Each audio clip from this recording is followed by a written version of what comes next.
Javonte Williams, a top 5 running back in 2022. Dalvin Cook outside of my top 5. And why I think one running back is being a little bit undervalued to a point of almost craziness. All that and more on my 2022 early running back rankings on the Fantasy Authority. Let's go.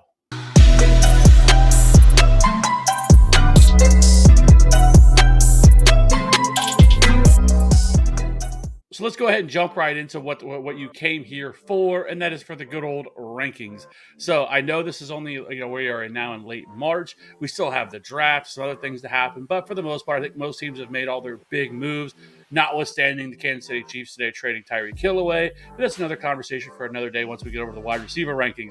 But let's jump right into it and start talking about some of these running backs. So let's start things off. Here are my rankings. I have Jonathan Taylor at 1. Surprise, surprise. Christian McCaffrey, which could be a little bit high for some people. I know some people are kind of out on him because of the injury concerns and everything else. I still feel pretty confident about him. I mean, when he's been healthy, he has produced.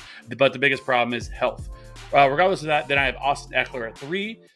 Javonte Williams at 4. Joe Mixon at 5. DeAndre Swift. Najee Harris. Derrick Henry. I know. Alvin Kamara. Dalvin Cook at 10. Aaron Jones and Nick Chubb. So let's just kind of jump in and start talking about a few of these guys. I'm going to start things off. We're going to talk about Javonte Williams. I have him at RB4. That's a little bit higher than consensus. Most people have him around 8 or 9. I'm much higher. I'm much more bullish on him than most. Last year, he finished as RB15 while he was splitting time with Melvin Gordon. He had 4 RB1 weeks, 2 RB2 weeks, and 4 RB3 weeks. So for the most part, last year, he was pretty much usable for most every week that you had him. He was somebody you probably drafted the 5th or 6th round. Did he really return capital? I think he was okay for most people. He got the 1 start against Kansas City, and he absolutely crushed. But regardless of that, he still averaged about 11.9 carries per game, 3.2 targets per game, had 857 rushing yards, almost 300 receiving yards, 7 touchdowns. He was 13th in yards created per touch, 6th in evaded tackles, 10th in juke rate, 1st in avoided tackles per attempt, and 1st in avoided tackles, and also 13th in fantasy points per touch. So there's a lot to like with Javonte Williams. Melvin Gordon is gone. Big positive. And, obviously they brought in Russell Wilson. This offense is going to be much, much more dynamic. Javonte Williams has proven he can be a 3-down back. And at this point, fingers crossed that they don't bring back somebody like Melvin Gordon because he has yet to be signed. The running back market really hasn't taken off. Leonard Fournette did sign, but other than that, Melvin Gordon is still sitting out there. Just as long as they don't bring anybody back, Javonte Williams is in line to be an absolute workhorse this year and has the RB1 upside. And that's not being hot. I know a lot of people throw that around about a lot of players, but that's not hot for Javonte Williams. He was the best running back in last year's class. I know some people argue about Najee, but Najee had the better year, but Javonte Williams is the better running back and is still very young, not even 22 years old yet. So love Javonte Williams. Let's keep it moving and talk about DeAndre Swift. Listen, some of his problem has been health. He's played in 13 games each of the last 2 seasons, but even regardless of that, he was still RB12 last year. He had 5 RB1 weeks, 4 RB2 weeks, and 4 RB3 weeks. But he was an absolute weapon in the passing game, averaged 11.6 carries per game, 6 targets per game. He had 617 rushing yards, 452 receiving yards, 7 touchdowns, and averaged 16.1 fantasy points per game. But he was also ultra efficient, 2nd in yards created per touch, 18th in evaded tackles, 22nd in yards per out run, 5th in routes run with an 18.4% target share, which is 3rd. Listen, if DeAndre Swift can stay healthy, I think the sky's the limit for him. I mean, he's an absolute baller. The biggest problem is just kind of he's been nicked up. He had some injuries the last couple of seasons. He split time a little bit last year with Jamal Williams. He's probably never going to get the opportunity to be the full-on workhorse back, but despite the fact he still received almost 60% of the opportunities last year. So this offense should be better than it was last year. And so I think all things considered, I think DeAndre Swift is a lock for probably a top 5, top 6 season here. Let's talk about a little bit more doom and gloom, and I'm going to talk about Dalvin Cook. I have him at RB10, and I know for some people that's going to be hot. The problem is, one, he's never played an entire 16-game or now 17-game season in his entire career. He is 26 years old now, going to be turning 27 by the time the season starts. Last year, in those 13 games, he had 5 RB1 weeks, 4 RB2 weeks, 4 RB3 weeks. But we're starting to see a little bit of a decline in terms of the efficiency from him, despite handling 79% of the opportunities, which is ridiculous. Obviously, that is complete workhorse. 249 carries last year, 49 targets, 47 red zone carries, almost 1,200 rushing yards, 224 receiving yards. 6 touchdowns, 15.9 fantasy points per game with an 11% target. He was 11th in evaded tackles, 4th in breakaway run rate, 18th in yards created, but 46th in yards created per touch. So he was not very efficient. A lot of times, yards created, the total yards created is more of a volume number versus what I really like to look at. What you should be looking at is yards created per touch, because that tells you how efficient he is on a per touch basis. And he just wasn't very efficient last year. Their offensive line isn't very good. They now have a new head coach. Gone is the way of Mike Zimmer, who just absolutely loves pounding the rock of the 1990s and early 2000s. And so I don't know what he's going to bring. Is he going to get the same opportunities? Is he going to continue to see 80% of the opportunities? And not to mention a running back that's going to be 27 years old that has just never been able to continually stay healthy.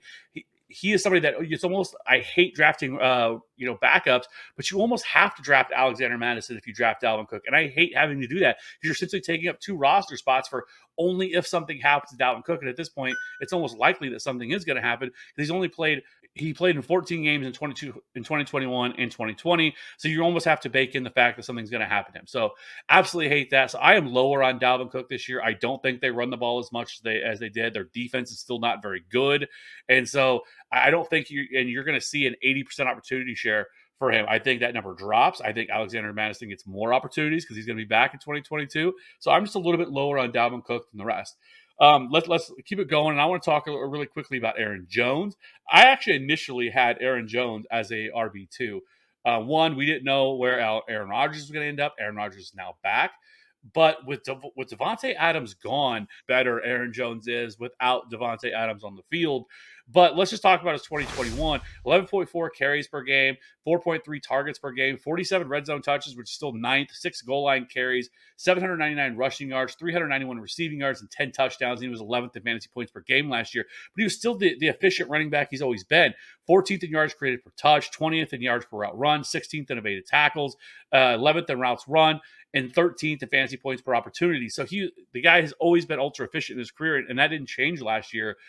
Yes, A.J. Dillon is still there, but they're going to be using Aaron Jones a lot more as a pass catcher this year, despite the fact, yes, they can bring somebody else in. I think they're going to draft players, but nobody's going to see the type of opportunity that Davante Adams has. And I think a lot of it's going to go to Aaron Jones. If you look at it with the 8 games that Aaron Jones has played without Davante Adams, first, let's talk about his in split. 14.8 fantasy PPR points per game, 2.49 yard receptions, about 1.14 touchdowns, 17.83 receiving yards, 0.59 rushing touchdowns.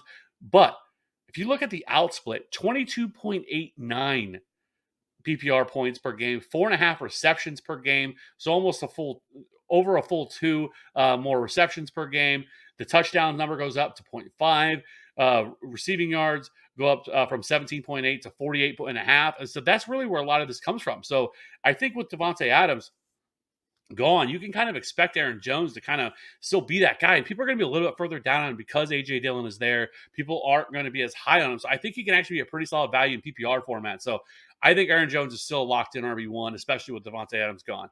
So let's go ahead and jump over to my RB2s right now. I have Cam Akers at 13, Antonio Gibson, Saquon Barkley, Leonard Fournette, James Conner, David Montgomery, Josh Jacobs, J.K. Dobbins, Miles Sanders, Travis Etienne, Elijah Mitchell, and Ezekiel Elliott at 24, which seems probably hot for some people. I think most people are probably going to have him as an RB2.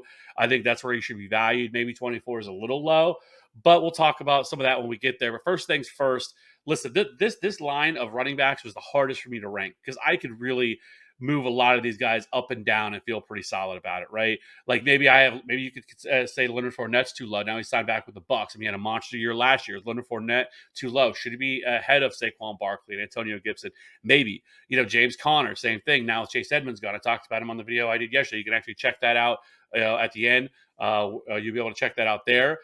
David Montgomery, Josh Jacobs, like all of these guys are kind of like right here in the same tier for me. So this was very hard for me to kind of rank. I do have Cam Akers almost as a borderline RB1 right outside of the top 12. I think now another year removed from the Achilles injury, he was able to return last year. This is going to be his backfield in 2022. To Antonio Gibson, listen, I had him a lot higher initially, but you have to drop him. I had no choice because they brought back J.D. McKissic, which is things you absolutely hate to see. He finishes an RB1 last year, RB10, 4 RB1 weeks, 4 RB2 weeks, and 5 RB3 weeks.